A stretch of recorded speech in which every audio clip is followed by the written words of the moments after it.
Ukraine के राष्ट्रपति Zelensky का बयान सामने आया है जिसमें उन्होंने कहा है कि वो रूस से बातचीत के लिए तैयार हैं। हालांकि ज़ेलेंस्की ने यह भी कहा है कि अगर जंग नहीं थमी तो तीसरा विश्व युद्ध होना तय है। तो आपको बता दें कि पुतिन से बातचीत के लिए तैयार है ज़ेलेंस्की। खुद इस बात का ऐलान उन्होंने किया है, लेकिन साथ साथ ये भी कहा है कि अगर बातचीत से बात नहीं बनी तो तीसरा विश्व युद्ध भी हो सकता है, क्योंकि पुतिन पीछे हटने को तैयार नहीं है। दुनिया पर परमाणु युद्ध से होने वाली तबाही का खतरा मंडराने लगा है, क्योंकि दावा किया जा रहा है कि पुतिन ने अपनी सेना को न्यूक्लियर एवोक्यूएशन ड्रिल शुरू करने के आदेश दे दिए हैं। और खबर है कि पुतिन के ये कहते ही इसकी तैयारी भी शुरू हो गई। पुतिन के भी इसमें शामिल होने का दावा किया गया। वहीं रूस के इस फैसले से सभी देश थर्रा उठे। लगने लगा कि रूस और यूक्रेन जंग की आड़ में दुनिया परमाणु युद्ध की कगार पर पहुंच चुकी है, क्योंकि इससे पहले भी पुतिन अपनी न्यूक्लियर डिफेंस फोर्स को हमले के लिए अलर्ट कर चुके हैं और बेलारूस के साथ मिलकर रूस परमाणु युद्ध का अभ्यास कर अपने तेवर दिखा चुका है, जिसकी तस्वीरों ने दुनिया को हिलाकर रख दिया था। क्योंकि इस अभ्यास में रूस ने परमाणु हथियार को ले जाने वाली हाइपरसोनिक मिसाइलें भी दागी थी।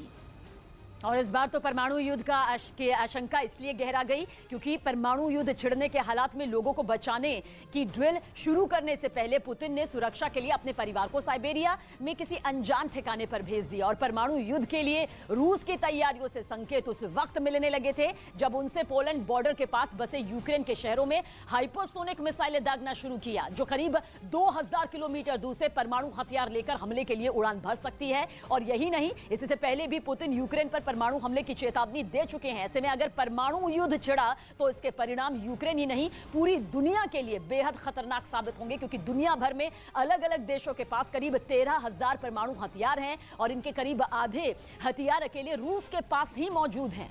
25 दिनों से जारी जंग के बीच रूस ने फिर अपने सुखोई फाइटर जेट Su-35 का इस्तेमाल तेज कर दिया और इसका एक वीडियो भी उसकी ओर से जारी किया गया, जिसमें रूस का यह घातक लड़ाकू विमान यूक्रेन के एक इलाके पर बम बरसाता नजर आया। रूस ने दावा किया कि उसके इस हमले में यूक्रेन को काफी नुकसान पहुंचा। रूस की एयरफोर्स ने दिन में ही नहीं बल्कि रात में भी अपने लड़ाकू विमानों के जरिए यूक्रेन के कई शहरों को टारगेट किया। उड़ान भरने के कुछ देर बाद ही ये सभी फाइटर जेट अपने मिशन को अंजाम देकर सही सलामत लौट आए। एक दूसरे वीडियो में भी रूस के बेड़े में शामिल लड़ाकू हेलीकॉप्टर एक के बाद एक यूक्रेन के ठिकानों को नष्ट करते दिखाई दिए। हालांकि रूसी एयरफोर्स ने यूक्रेन के किस इलाके में अपने ऑपरेशन को अंजाम दिया, इसकी जानकारी उसकी तरफ से नहीं दी गई। और रूस और यूक्रेन के बीच आज 5वीं बार एक बार फिर से बातचीत होगी। दोनों देशों के बीच ये बातचीत वर्चुअल तरीके से होगी और इससे पहले दोनों के बीच 4 दौर की बातचीत बेनतीजा रह चुकी है। ये खबर यूक्रेनी मीडिया के हवाले से मिल रही है। इससे पहले 4 दौर की बातचीत हो चुकी है जो कि बेनतीजा रही है, क्योंकि ना रूस मानने को तैयार है ना ही पुतिन यूक्रेन मानने को तैयार है। ऐसे में जंग का 26वां दिन हो चला है, जंग बेहद भीषण होती जा रही है और ऐसे में 5वीं दौर की बातचीत भी दोनों देशों के बीच वर्चुअल तरीके से होगी।